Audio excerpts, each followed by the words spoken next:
Queridos, vamos abrir a palavra de Deus?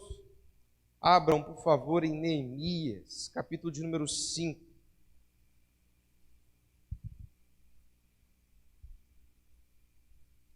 Neemias, capítulo de número 5. Nós iremos ler o verso 1 agora e o verso de número 2. Neemias, capítulo de número 5.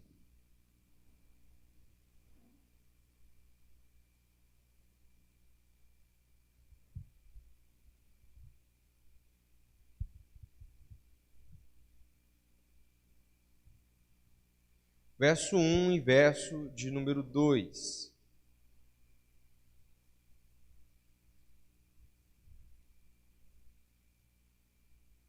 Os irmãos acharam? Alguém não achou? Neemias, capítulo de número 5, verso 1 e verso de número 2.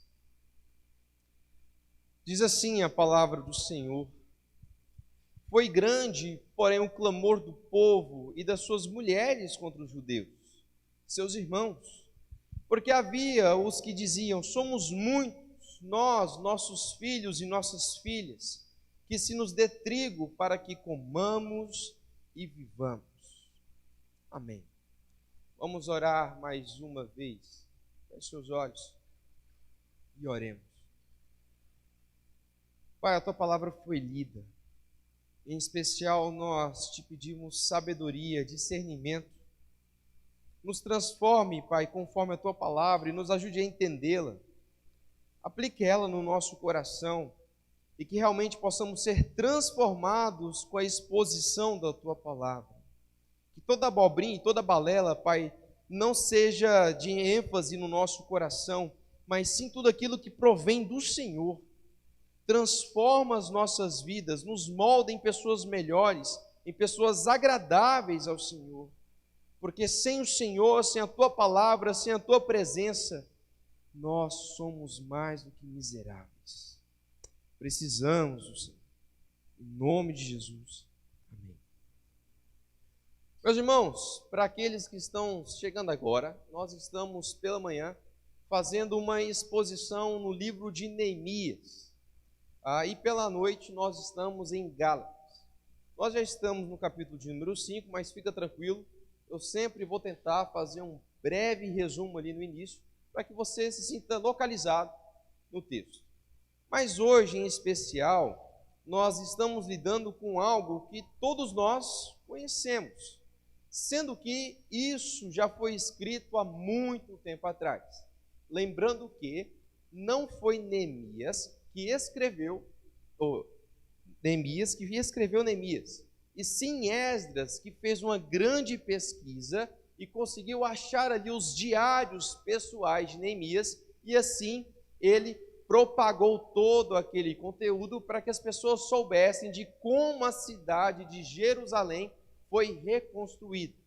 Neemias, como muitos acham, ele não é um profeta, e sim a sua profissão é ser copeiro do rei. O que o copeiro fazia?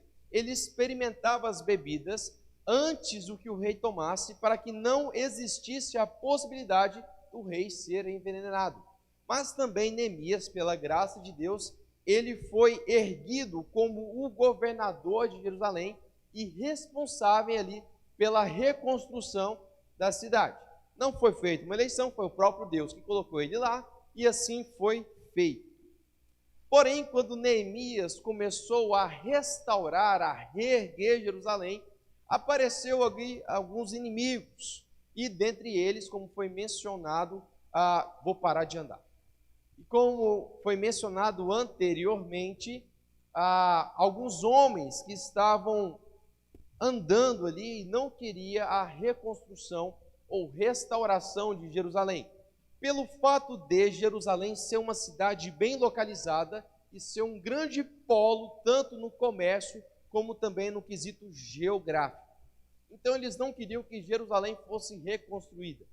Mas aqui no capítulo 5, nós vemos que a oposição ou os inimigos de Jerusalém, ou de Neemias, não foram apenas outros homens estrangeiros, e sim começou a ter uma certa rebelião do próprio povo de Deus. Antes, no capítulo 4, nós vemos que Neemias estava lidando com outros homens, homens estrangeiros, homens que não eram pertencentes à linhagem de Judá. Mas agora Neemias começa a ter uma rebelião do próprio povo. E quando a gente vê essa história, a gente percebe que a história de Neemias tem tudo a ver com as nossas vidas. Já pararam para pensar que muitas vezes os nossos piores inimigos estão presentes do nosso lado? Pessoas que você nunca imaginou, mas estão ali planejando ali derrubar você, dar uma rasteira, colocar você para baixo. Para pensar. Neemias havia peregrinado de outro país, um país longe. Ele não tinha nenhuma obrigação moral, afinal ele estava ali num status legal, ele era perto do rei, ele era amigo do rei estrangeiro. Ele se sentiu obrigado a voltar à sua cidade e assim começar uma reconstrução. E ele começa a ajudar o povo, ele traz materiais, ele traz mão de obra, ele começa a incentivar, a governar, e o povo começou a rebeliar contra ele. Começou a criar uma inimizade. Talvez, como dizem alguns estudiosos, eles começaram a fazer um motim. E quando eu vejo a história de Neemias, eu associo claramente aquilo que aconteceu no Egito com Moisés. Moisés é levantado por Deus para libertar o povo ali da escravidão, e Deus ali trabalha o tempo todo para que o faraó liberasse ali a viagem deles até Canaã. Então o faraó libera, eles começam a viajar para a terra prometida. Durante o dia, Deus colocava ali uma sombra sobre eles, para que eles não tivessem insolação. E à noite, para que eles não passassem frio, Deus levantava ali uma tocha de fogo. Quando eles estavam com sede, Deus fazia que brotasse água das rochas. E quando eles estavam com fome, Deus fazia cair pão do céu, maná do céu. Mas, embora sejam momentos extraordinários, o povo se rebelou várias vezes. Queridos, quando o nosso inimigo ele não é bem sucedido nas investidas externas de pessoas que estão longe de nós, ele começa a usar pessoas que estão no nosso meio. Nós não podemos, em hipótese alguma, descartar que o nosso inimigo está se levantando contra nós. Ainda mais quando nós estamos ali numa linha de frente contra ele, andando na contramão daquilo que ele queria que nós fizéssemos. Quando nós estamos com Deus, automaticamente nós estamos contra o adversário, nós estamos contra Satanás, e ele está contra nós. E vemos claramente que Satanás começou a trabalhar um certo grau de egoísmo nas pessoas, a qual Neemias estava ajudando para reconstruir a cidade. Começou a trabalhar a vaidade, começou a trabalhar neles o egoísmo, começou a trabalhar neles uma oportunidade que não deveria existir. E por que eu falo oportunidade? Porque aconteceu uma coisa, foi escrita esses dias para trás, né? Uma música, eu acho que os mais velhos aqui reconhecem. Agora eu tenho que colocar aqui. Tá. Reconhecem.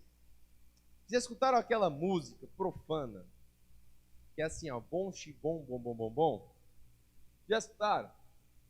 Tem uma parte dela que fala assim, cada vez o rico fica mais rico e o pobre fica mais pobre. Parece que é uma música bíblica, porque foi o que aconteceu aqui com Neemias. O povo estava em um estado de miséria extremo. O povo estava sofrendo e eles estavam enfrentando um período muito difícil. Afinal, as suas colheitas não estavam sendo suficientes. o dinheiro deles estavam sendo cada vez mais escassos. E os ricos começaram a aproveitar da situação. E assim aumentaram ali as suas riquezas. Sabe como? Emprestando dinheiro com juros altíssimos para uma pessoa que estava pobre. E o povo começou a passar fome. O povo começou a parar de ter comida em casa. Começou a estar em um estado de miséria, um estado de pobreza. Eles não conseguiam mais trabalhar na reconstrução da cidade, porque eles não tinham mais forças. Então eles foram ali reclamar para Neemias. E com base, queridos, nesse texto de hoje, nós iremos refletir sobre o seguinte tema: o drama da miséria. O drama da miséria. Quem aqui gosta de filme? Só para saber. Quem aqui gosta de filme? Ó, a galera gosta de filme. Eu também gosto de filme. Acho que eu já falei isso várias vezes. Tem vários tipos de filmes, né? Tem filmes de comédia, por exemplo. Se você gosta de comédia, assista Mazzaropi. Não tem pareia. Mazzaropi. Nunca viu? Pesquisa lá. Tem outros que são filmes mais românticos, né? Para os casais. E também tem uns filmes de suspense, né, que tem aquelas musiquinhas ali que nos assustam, que nos motivam. Mas também uma forma de filme é o drama. O que é o drama? O drama é uma narrativa dramática que retrata a vida de uma pessoa que está passando por um momento difícil. Né? Um bom exemplo disso é aqueles filmes de pessoas que ficam doentes, pessoas que passam por enfermidades difíceis, e eles estão lutando contra essa enfermidade, lutando contra essa adversidade. E também nesse texto nós vemos que existe um drama, mas um drama relacionado à miséria. Porque geralmente nós atribuímos a vida cristã, a vida perto de Deus, a uma vida rica. Mas na verdade, quando lemos a palavra de Deus, geralmente aqueles que pertencem ao Senhor, nem sempre são pessoas abastadas, pessoas milionárias, bilionárias, são pessoas de classe média, pessoas pobres. E lembre-se que a Bíblia também não condena a riqueza, mas a Bíblia condena quando os ricos começam a explorar os pobres. E aqui nós encontramos a primeira parte desse drama.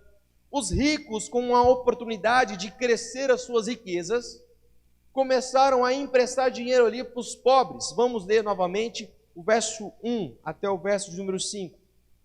Diz assim: foi grande, porém, um clamor do povo e das suas mulheres contra os judeus, seus irmãos, porque havia os que diziam: somos muitos, nós, nossos filhos e nossas filhas, que se nos dê trigo para que comamos e vivamos. Também houve os que diziam: as nossas terras, nossas vinhas e as nossas casas hipotecamos para tomarmos trigo nesta fome. Houve ainda os que diziam: tomamos dinheiro emprestado até para o tributo do rei sobre as nossas terras e as nossas vinhas. No entanto, nós somos da mesma carne como eles, e os nossos filhos são tão bons como os deles. Eis que sujeitamos os nossos filhos e as nossas filhas para serem escravos. Algumas das nossas filhas já estão reduzidas à escravidão. Não está em nosso poder evitá-lo, pois os nossos campos e as nossas vinhas já são de outro.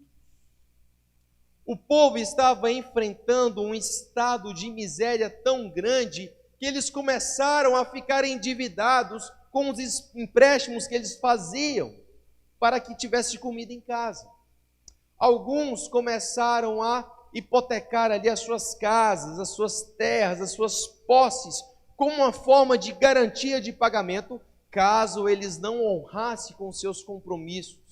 Mas aqui existe um grande problema, porque eles não conseguiam honrar as suas plantações, o comércio já não era mesmo, afinal a cidade havia sido destruída, as suas plantações não existiam proteção, e não somente isso, não havia só emprestado dinheiro a juros altíssimos, os impostos daquela época estavam altos demais.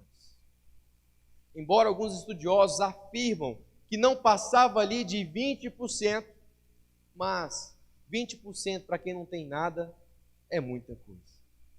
Vamos supor que eles ganhavam R$100, 20% já pertencia ao rei.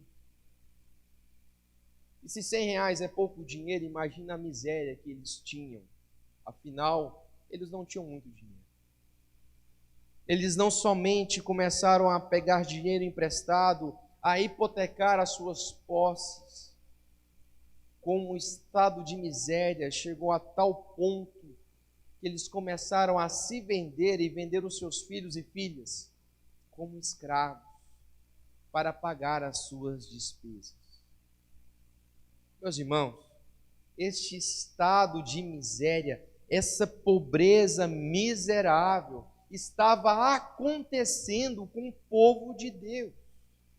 Mas o que me mais incomoda não é somente isso.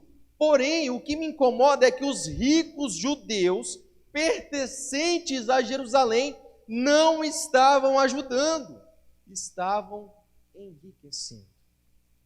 De acordo com algumas notícias, alguns poucos homens ficaram bilionários no período da pandemia, enquanto milhares de pessoas ficaram desempregadas, necessitando do alimento básico. A história se repetindo. Porém, o que eu quero enfatizar aqui é que um dos preceitos do Antigo Testamento, que os judeus sabiam e que nós também sabemos, é que nós devemos ajudar o nosso próximo. É a nossa obrigação. Nós não podemos ver o nosso próximo passando por um estado miserável desse. Nós temos a obrigação de ajudar, de dar comida, de cuidar. É um princípio do Senhor, cuidar das viúvas, cuidar dos pobres, cuidar daqueles que não conseguem mais cuidá-los. Mas esses judeus, esses miseráveis, estavam abusando do povo. Estavam aproveitando da oportunidade. Queridos, que situação complicada, né? Que situação complicada. Como é que nós podemos tirar proveito de uma passagem dessa? Em primeiro lugar, já aplicando, nós estamos passando por um período delicado, certo? Um período ali delicado, em que muitos estão endividados. Se você tem algo a repartir, reparta. Se você pode ajudar uma pessoa, ajude-a, mas não tire proveito do estado de miséria dela. Não faça como esses homens fizeram. Não faça isso. A nossa intenção como cristãos não é aproveitar dos pobres. Como muito miseráveis, aproveitem. Falsos profetas que sugam até o tutano da riqueza, do pouco da riqueza dos pobres. Não sejam assim. Neemias teve que intervir naquela situação. Afinal, como diz o verso de número 1, o clamor deles, a petição deles, os pedidos deles chegaram até ele. Talvez venha uma pergunta à nossa mente: será que Neemias sabia de todas as informações? O texto não nos diz, mas eu creio que não. E aqui nós vemos outro problema grave, que é a falta de comunicação. Muitas vezes o nosso povo está sofrendo, mas nós não sabemos, porque nós não ficamos perto dessas pessoas e essas pessoas também não nos comunicam. A falta de comunicação. Talvez a pessoa que está do nosso lado está passando fome e nós não sabemos. Enfim, as pessoas estavam em forte estado de pobreza. Eram pessoas pobres que estavam sendo exploradas, pessoas que precisavam de ajuda. E dentre elas existiam vários grupos, mas principalmente nós vemos aqui os agricultores.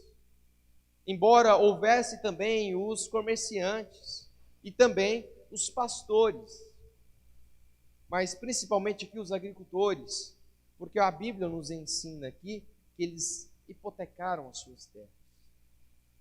A economia de Jerusalém, de certa forma, pelo fato de ser destruída, estava baseada principalmente pela agricultura. Mas as terras que eles trabalhavam nem eram mais deles, e sim dos agiotas. Queridos, eles estavam com falta de alimento, estavam com fome, estavam sem posses, estavam sem terras, estavam sem casa. Alguns estavam até sem filhos, porque venderam seus filhos como escravos. Era um grande problema e precisavam de ajuda. Então, a primeira cena desse drama, dessa miséria, nós vemos a situação deplorável do povo de Deus. Eles estavam sendo explorados. Mas vemos que Neemias, ele soube contornar a situação. Ele soube resolver o problema. E convido você a abrir a palavra do Senhor em Neemias 5, agora do verso 6 até o verso de número 13.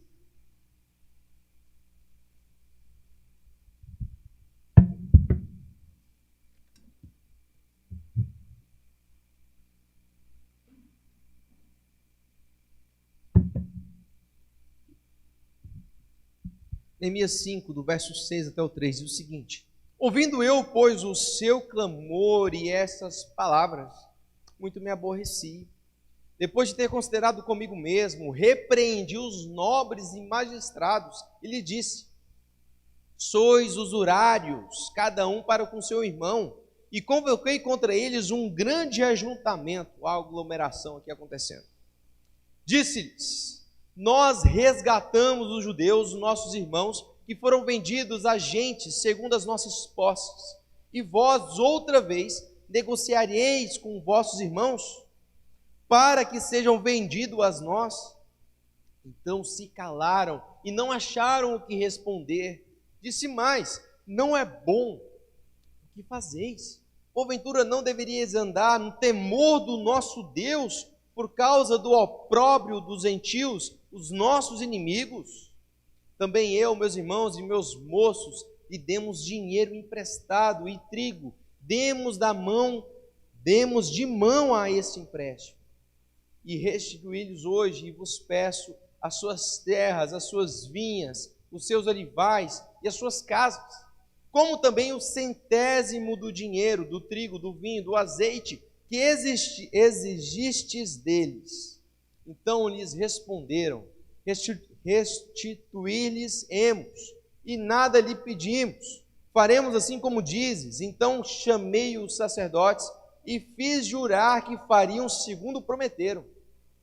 Também sacudi o meu regaço e disse: assim faça Deus, sacuda de sua casa e de seu trabalho a todo homem que não cumprir essa promessa. Seja sacudido e despojado. E toda a congregação respondeu: amém, e louvaram ao Senhor, e o povo fez segundo a sua promessa.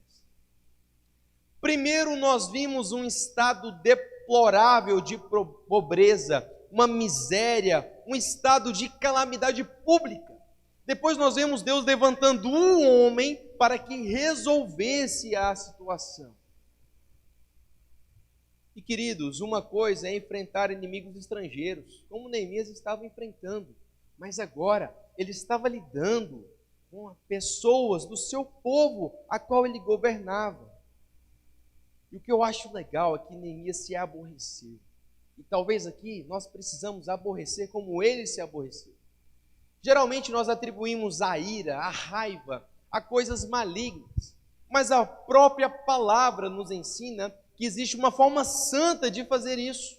Neemias ficou aborrecido, e talvez aqui nós podemos usar o sinônimo da palavra consternado, indignado, porque o seu povo estava sofrendo. E a pergunta que eu faço para nós: você fica indignado com a pobreza do nosso país? Você fica indignado com a exploração do nosso povo? Você fica indignado com o desemprego que nosso país vive, com pessoas morrendo? ou o seu grau de sensibilidade está baixo.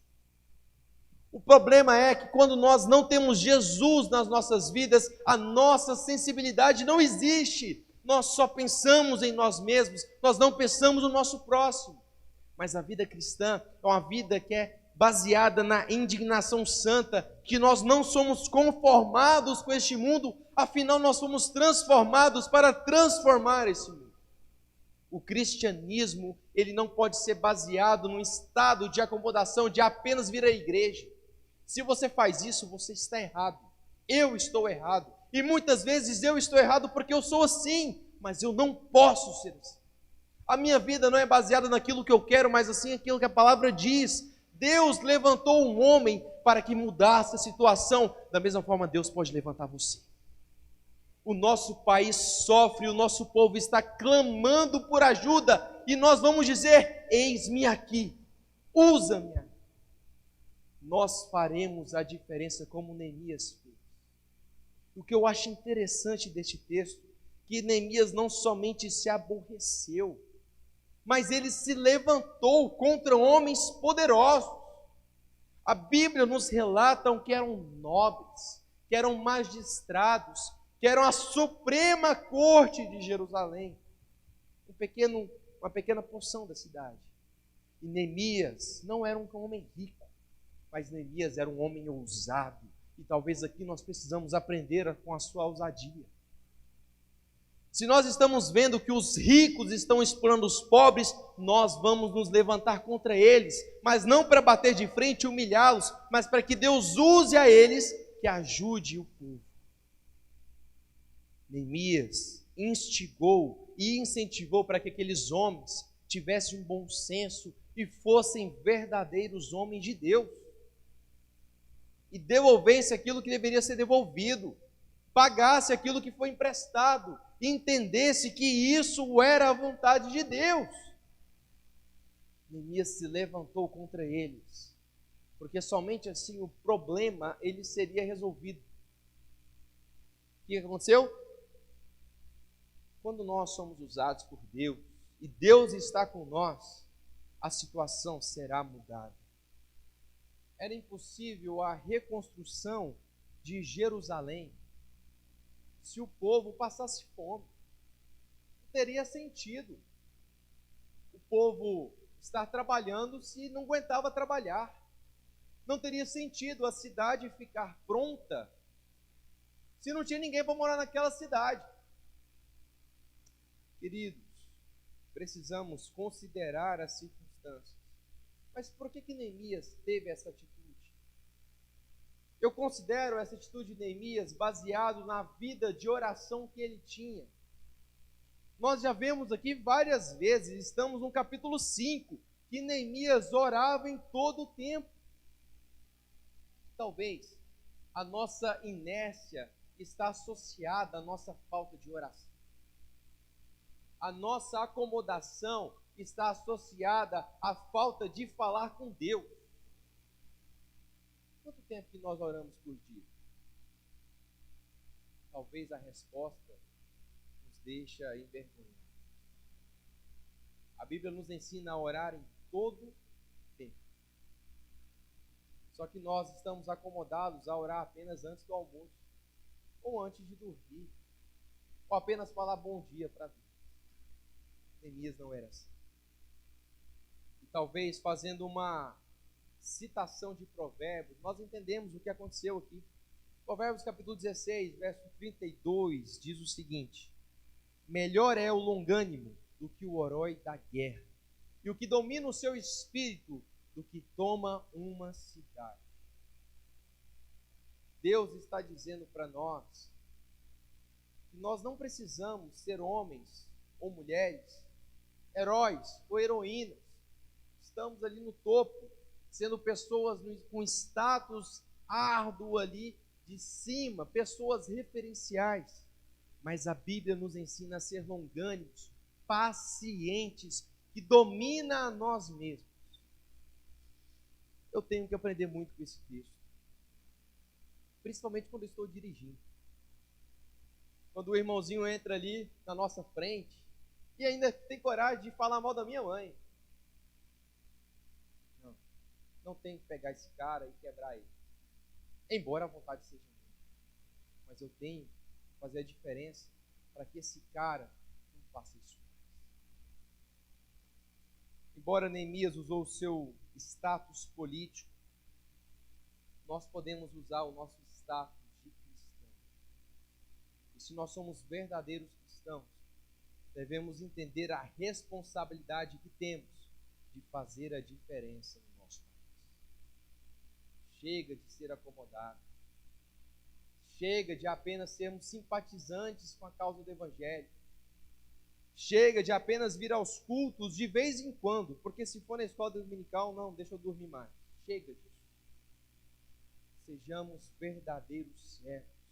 Sejamos como Neemias foi. Pessoas ousadas, que estão ali para pregar a causa de Deus e de Deus somente. Neemias não foi somente ousado relacionado à questão das posses, mas ele também fez com que eles devolvessem os impostos que haviam sido cobrados. O centésimo, essa referência aqui, essas palavras, é relacionada a um tipo de imposto que os governantes cobravam. Então ele fez o seguinte, falou assim, a partir de agora, todos os impostos que vocês pagaram, nós vamos devolver para que você saia desse estado de miséria. E aqui fazendo uma relação com aquela parábola, né? Do homem que devia pouco, foi reclamar, foi perdoado, aliás, devia muito, e aquele que devia pouco para ele, ele reclamou e prendeu o cara. Queridos, a nossa dívida é muito maior do que uma dívida de dinheiro. A nossa dívida está relacionada a uma eternidade no inferno. Os nossos pecados mancharam a nossa alma. Nós somos pessoas corruptas, desagradáveis, desobedientes, rebeldes, mas mesmo assim Deus nos perdoou. E se Deus nos perdoou de tamanha imensidade de pecado, por que nós não podemos perdoar as outras pessoas? Neemias instigou isso naqueles nobres, aquelas pessoas poderosas. E ainda foi ousado no seu argumento. Ele falou o seguinte, Deus é testemunho do que eles estão falando. E ele fez um ato de sacudir as suas vestes, falando, se vocês não fizerem o que vocês prometeram, Deus vai castigar vocês. Era um ato religioso relacionado aos sacerdotes. Então, de certa forma, Neemias assumiu um papel religioso e falou, se vocês não cumprirem o que vocês estão falando, Deus vai castigar vocês. Talvez, fazendo uma referência aqui a Eclesiastes, capítulo 5, verso 4 e 5. Quando a Deus fizerem algum voto, não tardes em cumpri-lo, porque não se agrada de todos. Cumpre o voto que fazes. É melhor que não votes do que votes e não cumpras. Se você fez uma promessa, cumpra ela. Essa é a vontade de Deus. E se nós temos a promessa de sermos cristãos, vamos começar sendo cristãos com as pessoas que precisam de nós. Geralmente nós atribuímos a miséria à pobreza. Só que existem pessoas miseráveis que são ricas. Sabe o que essas pessoas precisam? Do nosso abraço, do nosso ouvido e de ouvir a palavra de Deus que vai sair das nossas bocas. Sejamos instrumentos, servos nas mãos de Deus, para que todas as pessoas conheçam o poder do Deus vivo, para que todas as pessoas descansem sobre o total poder de Deus, para que todas as pessoas conheçam a Jesus. Era necessário Jerusalém ser reconstruída. Afinal, Jesus tinha que passar por lá. Tudo faz parte do plano de Deus. E talvez é necessário a sua vida ser reconstruída para que outras pessoas conheçam o Evangelho que você vive. Para a glória de Deus. O Evangelho é simples. nós que complicamos. Que a nossa cumplicidade seja baseada na simplicidade de Jesus. Neemias entendeu isso. Ele juntou as pessoas, fez uma grande assembleia, falou o que cada um tinha que fazer. E assim foi feito. O que eu acho mais gritante desse texto é que Neemias, a vida dele, o testemunho dele, impactou milhares de pessoas. E já concluindo a mensagem, fazendo uma citação de Moody, D.L. Moody, uma vida santa causará mais profunda impressão. Afinal, os faróis não soam sirenes, apenas brilham. Brilhe a luz de Jesus que você possui. Faça a diferença. Grite o Evangelho. Faça a vontade de Deus. Que as suas atitudes falem mais alto que as suas palavras. Seja um verdadeiro servo de Deus para a reconstrução deste mundo, a nova Jerusalém, que nós vamos habitar para sempre na presença de Deus. Seja um canal de Deus neste lugar. E que a nossa vida seja baseada naquele versículo de Paulo: viver é lucro. É isso? Viver é e morrer é. Que estejamos prontos a morrer pelo Evangelho, porque o nosso lugar não é aqui, e sim a nova Jerusalém. Amém? Vamos orar?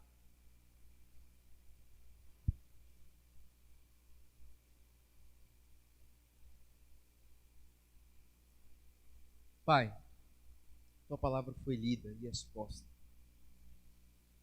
Em especial, nós te pedimos que tu esteja usando as nossas vidas para uma regeneração da nossa sociedade. Que sejamos verdadeiros embaixadores do teu Evangelho. Que possamos ser referenciais da presença do Senhor neste mundo. Não para a nossa honra, não para a nossa glória, mas para a sua. Que as pessoas conheçam ao Senhor através das nossas vidas. Que sejam nossos imitadores como nós imitamos ao Senhor. E que pessoas sejam transformadas pelo teu Evangelho. Console aqueles que precisam de consolo.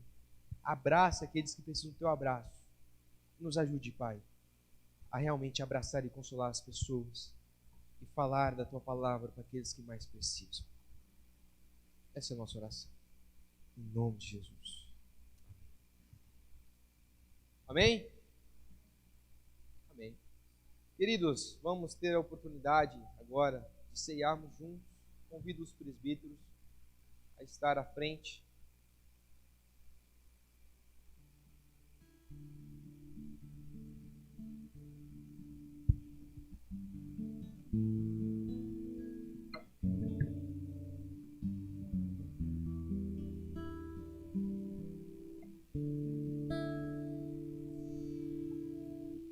Os presbíteros escalados. Se você não tiver de terno é porque o negócio foi escolhido, né? E esse trem tá quente. Nossa, credo. Meus irmãos, abram a palavra do Senhor em Lucas, capítulo de número 22.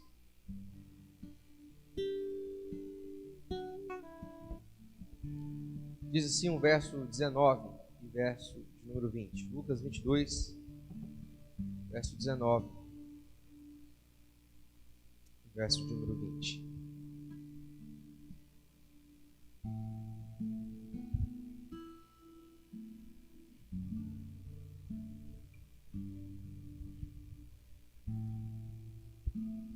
Tomando um pão, tendo orado, tendo dado graças, partiu e lhes deu, dizendo: este é meu corpo oferecido por vós. Fazei isto em memória de mim. Semelhantemente, depois de ceiar, tomou o cálice, dizendo: este é o cálice da nova aliança no meu sangue, derramado em favor de vós. Meus queridos, agora é um momento ímpar em que nós podemos ceiar. e sermos abençoados pelo sacrifício de Jesus. Nós não acreditamos, conforme a Bíblia, que o pão passa a se tornar a carne literalmente de Jesus. E o vinho passa a se tornar literalmente o sangue de Jesus. São apenas símbolos que Jesus usou para nos ensinar sobre o seu sacrifício.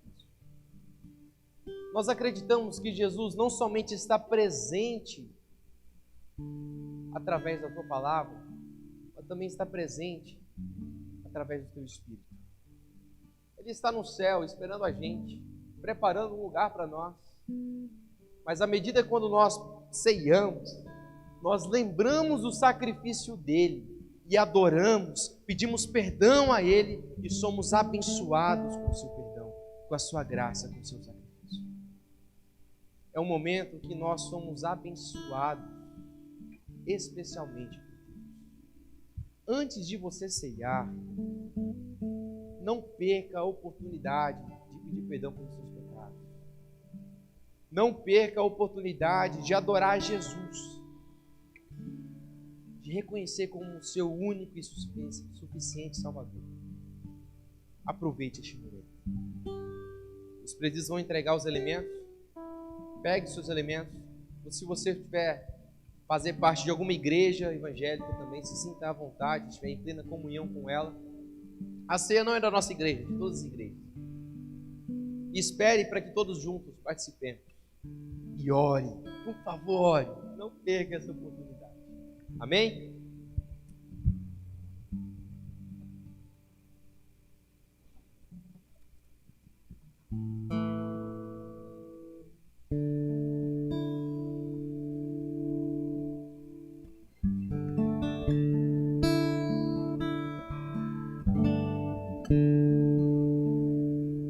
Só em Cristo posso confiar, é minha força, luz, canção, lugar seguro nele achei, rocha que não se abala,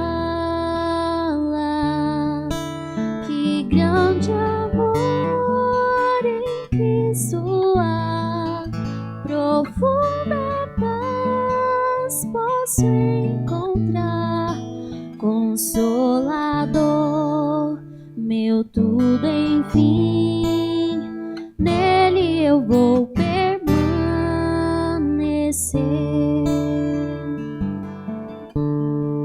Só Cristo homem se tornou, frágil bebê mais pleno Deus, que dom de amor, justiça e paz, a salvação que a todos traz. Na cruz Jesus se padeceu, divino plano obedeceu, por meu pecado a dor sentiu, por sua morte eu vivo.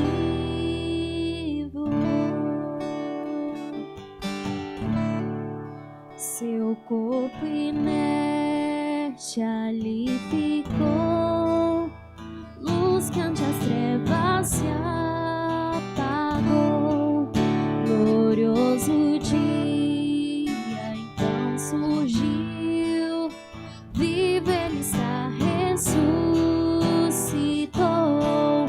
vitória eterna conquistou, do meu pecado livre sou, de Deus eu sou e ele é meu, comprou-me com sangue de Jesus. Alguém foi omitido na distribuição dos elementos? Ninguém? Vamos orar mais uma vez? Obrigado, Pai, por ter enviado o seu Filho e ter pagado os preços dos nossos pecados. Louvado seja o Senhor. Em especial, nós pedimos que reconheçamos esse sacrifício como instrumento da nossa salvação. Mas precisamos ser pessoas melhores, conforme a Tua palavra. E para isso, pedimos perdão pelos nossos pecados. Nos ajude a entender a necessidade de obedecer ao Senhor e com essa obediência adorar ao Senhor. Essa é a nossa oração. Em nome de Jesus. Amém. Podem participar. Tá certo.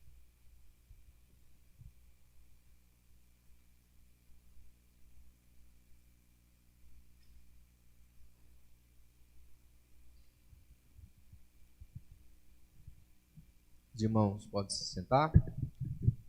Pastor Juliano.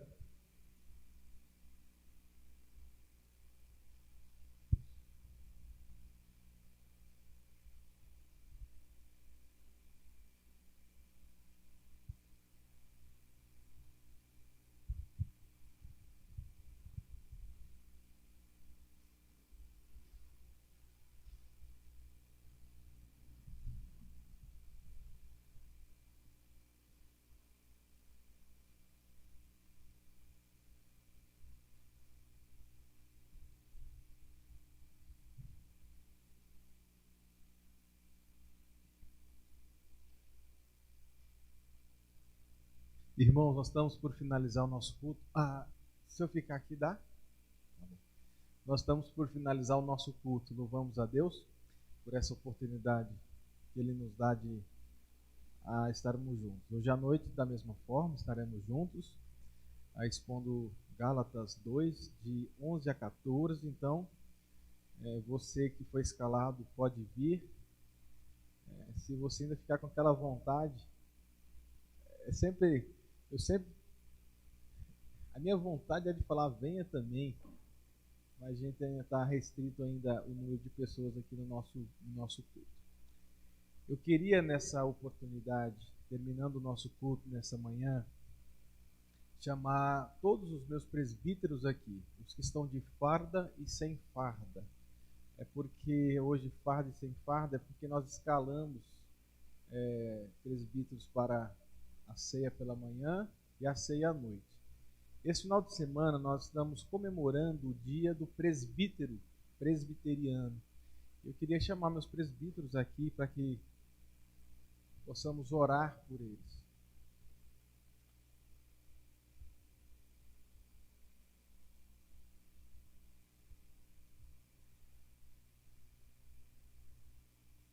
Está faltando aqui dois, né? E o Analvan. Queridos irmãos, sem qualquer tipo de lisonja aos presbíteros da segunda igreja, mas eu sou muito grato a Deus pela oportunidade que Ele tem me dado de poder caminhar junto com esses homens. Para mim tem sido uma escola caminhar com eles. Não é?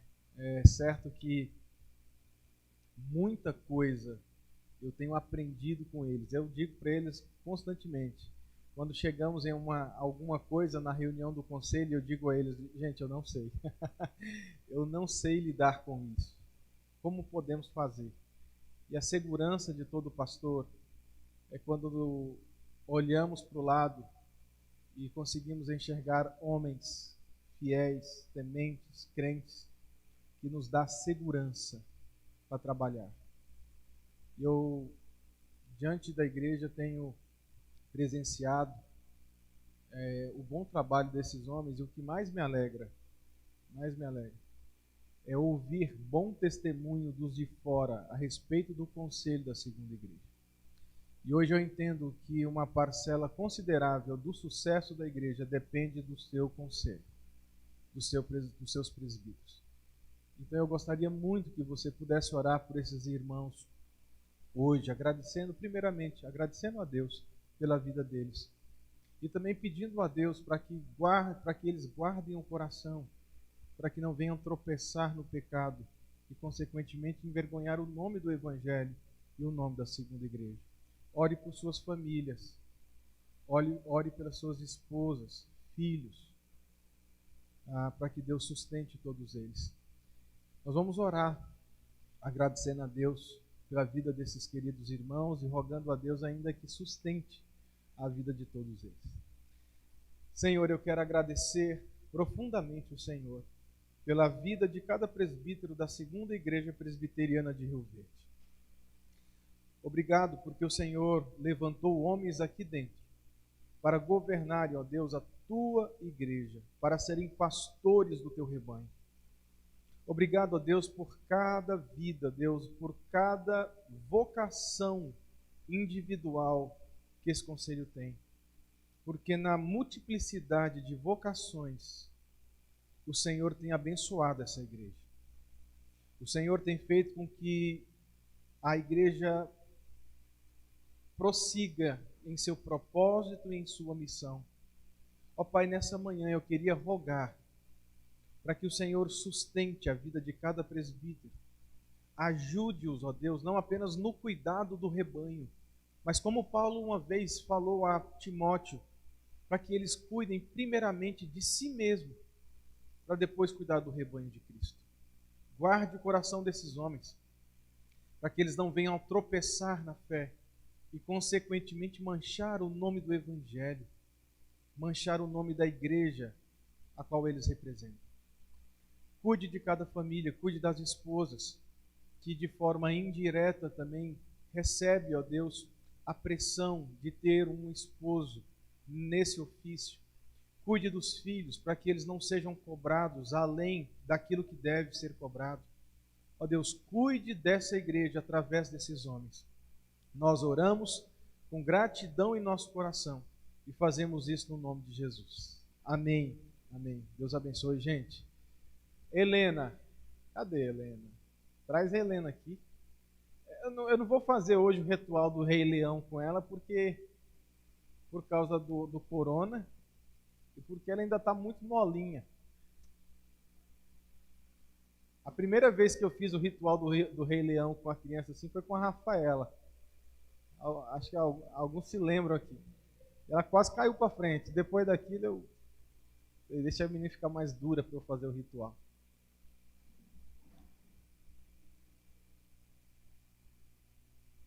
Está dormindo. Mostra a carinha dela para a igreja. Aê, gente, vamos bater palma, a gente é feliz. Rapaz, Deus é gracioso. A cara da mãe. Parece demais a mãe, olha só. Meus queridos, nós nos alegramos com a chegada da Helena. Ela é a nossa ovelhinha.